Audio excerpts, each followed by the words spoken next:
I really should have live streamed, reacted to the Xbox Showcase today. But either way, here I am. I gotta say, just right off the bat, Xbox Showcase was the best showcasing that came out this week. Out of all the ones that have come out so far, the Xbox Showcase was fantastic. It wasn't perfect, but it was fantastic. Right out the gate, we get to finally see Gears of War E-Day, which is a prequel to the original Gears of War trilogy, which looks very, very good.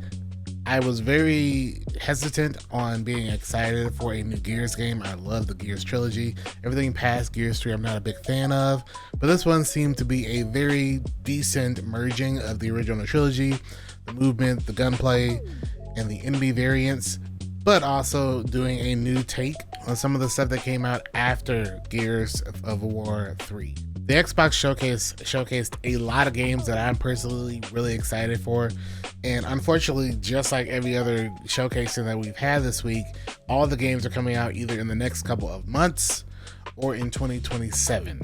They're all really not wanting to put out any titles around that GTA 6 window that hasn't even fully been confirmed yet, but for the most part we know it's coming out in November.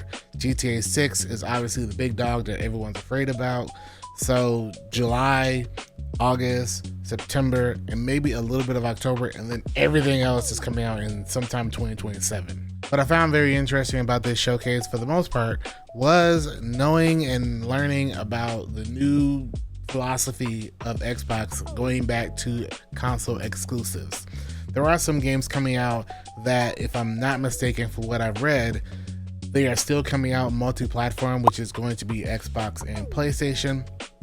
But these are mainly titles that were already, before they made this big change, already licensed or agreed upon coming out multi-platform. Anything not that is them starting to push things to either the Game Pass or Xbox or PC, which is interesting because some of these games, they announced it as if it was only on console, but then you see the little splash screen at the end and they are still including Steam, at least, so at least you can play it on PC. Getting out the way, obviously they talked about Gears of War off the rip. It seems that they are using Gears of War as their new flagship title, which is very interesting because later on they talk about their one more thing game being Call of Duty, which is crazy, and they're talking about, you know, Call of Duty being a title that was around from the very beginning, which is not true, especially when you have the title that truly has been around since the beginning, being Halo, which you also mentioned also are releasing the remaster of Combat Evolved. It's just very interesting that you have Halo as your flagship title that has been there since the original Xbox. Obviously, Gears of War is the one of the flagship titles since Xbox 360, and it's the one that they've held closer than Halo, which is very interesting.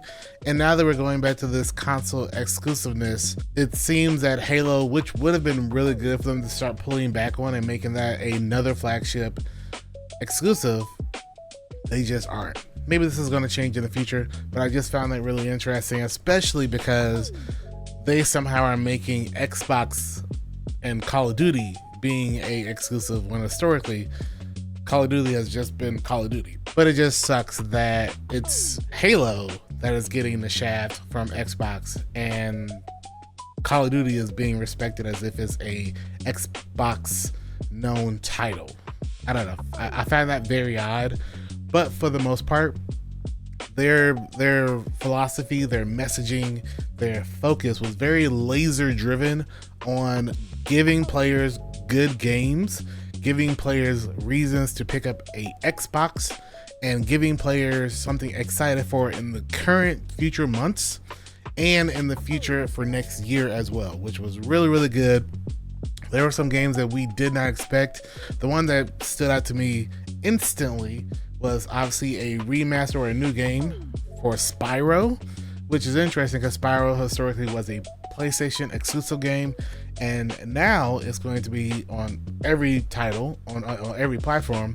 But Spyro was being announced on an Xbox Showcase, which was actually really interesting. But Spyro, A Realm Beyond, is coming out in spring 2027. That was one I found came out of nowhere. Now, I guess if you're someone that's like in the know. Maybe you had been hearing about this, but I kind of like to go into these showcases kind of blind so I can be really surprised. Obviously, the one that we probably knew or hoped about for a long time, Persona 6, for someone that's really excited for a Atlas title. Obviously, you know how much I love Metaphor ReFantazio, but they released 2 Persona title entries. We are getting Persona 6 and we're getting Persona 4 Revival, which is going to be really interesting for people.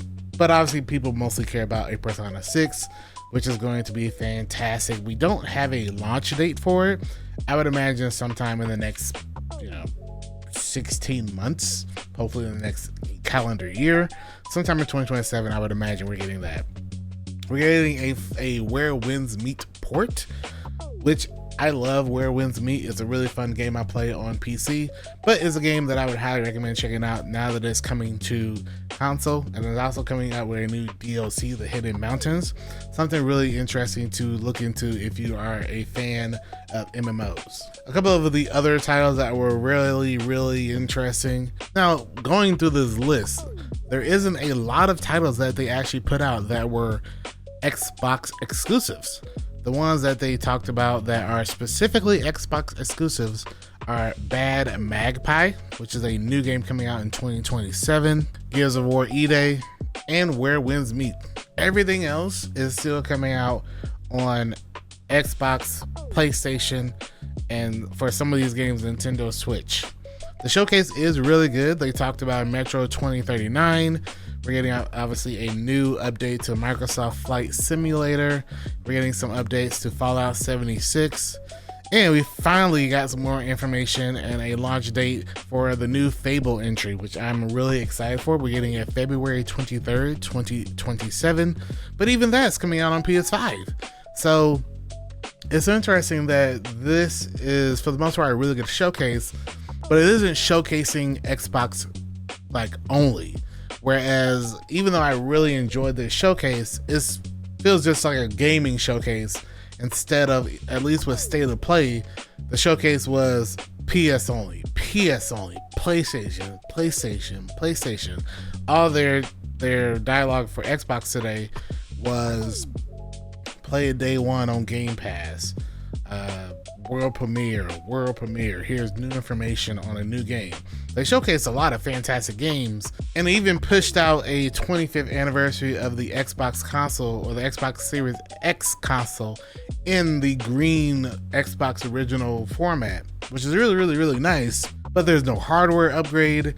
There's none of the necessary talking points that if you come out of that, you're excited for gaming. You're not excited for gaming on an Xbox specifically, which is an interesting choice, especially with your messaging being so heavy on this is Xbox. You need to play these games on Xbox. Now, I guess the main reason to push this messaging out is to say, play this game on Xbox because you can play it on Game Pass. And I guess that's a valid reason. But if someone already has a PS5, which a lot of gamers do, if they have a PS5, there's a pretty big chance they might just pick it up on PS5. And that's very unfortunate. But, if I'm not mistaken, like I said earlier, a lot of these games coming out were already understood to be coming out on multi-platform. So maybe next year we'll see PS5 not have as many games being included on Xbox's showcase. The games that excited me the most probably were Crazy Taxi World Tour, which comes out sometime in 2027, but also that's going to be on every platform. We get a DLC for Doom the Dark Ages in July, which is very, very soon, July 7th to be exact. So I can't wait to hop into that. Obviously, we have the Halo Campaign Evolved remaster, or I guess technically is a remake. That's coming with a couple of new missions, but either way, it's coming out for $60, but it also comes out in July 28th. That is a very, very tall price point, and it's something that's going to be coming out on PS5 as well.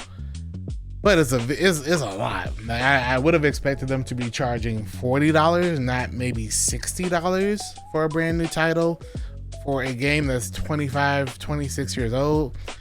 and there's no multiplayer.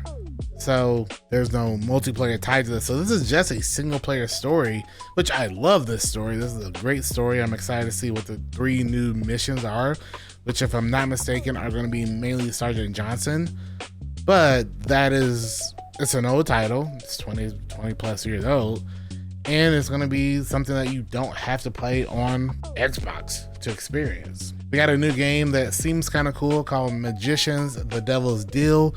Comes out in 2027, obviously for all platforms again. Magicians: The Devil's Deal comes out on both PlayStation and Xbox in 2027. They finally announced State of Decay 3 for spring 2027. We get a new DLC for Sea of Thieves, Microsoft Flight Simulator, Fallout 76, Doom of the Dark Ages, and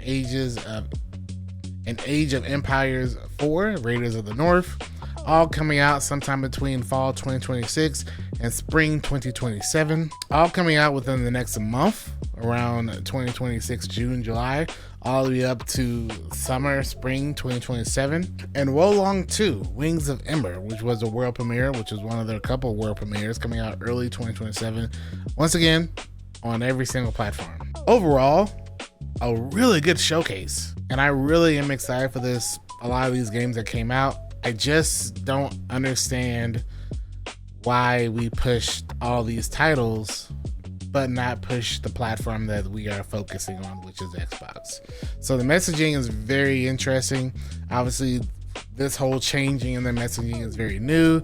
At one point, they wanted to be the platform that you could play everywhere, and now they're pushing, kind of how Sony is pushing, where you play on our platform to get the best gaming experience. But there's a bit of misinformation happening. Maybe not so much from the Xbox people themselves, but with the amount of content that they announced versus where people can pre-order or buy or play these content in general. Overall, I think the showcase was still really, really good. A lot of the games I'm excited for. I'll be playing so many games. I don't know, between the PC showcase, the Xbox showcase, Summer Games Fest, and the PlayStation showcase, I do not have enough time to play all these games over the next couple months. But we have no choice to play all these games because we got to get them all done before GTA 6 comes out. And then after that, we got a little bit of time to play all these games in 2027.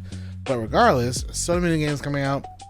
It's been a really good week for games announced as well. I just had to get this out. Like, the show was recently ending, and I was like, I gotta at least get some of my thoughts out while they're still fresh. And that's what this is. So instead of us having a viewing party like we normally do for showcases, at least you can get some of my thoughts on how I feel about the Xbox showcase. As always, thanks so much for watching these videos, and I will see you in the next one. We had this little ad about Now This Is an Xbox by Asha Shar. I even tweeted out that Asha seems to know Xbox history and how the show was at that point was laser focused on giving players and consumers a reason to pick up an Xbox. And I still believe in that, but I don't think we'll really see that messaging in like real world scenarios and context and fully fleshed out context for at least 6 to 12 months after all these other games have pushed out on multi-platform, and then all of the games that we are being seen for are strictly on Xbox. It's going to take some time for that. Also, once again, that console is fantastic. I might have to pick that up, at least a controller. I just had to get this out. Like, the show was recently ending, and I was like, I gotta at least get some of my thoughts out while they're still fresh. And that's what this is. So instead of us having a viewing party like we normally do for showcases, at least you can get some of my thoughts on how I feel about the Xbox showcase. As always, thanks so much for watching these videos, and I will see you in the next one.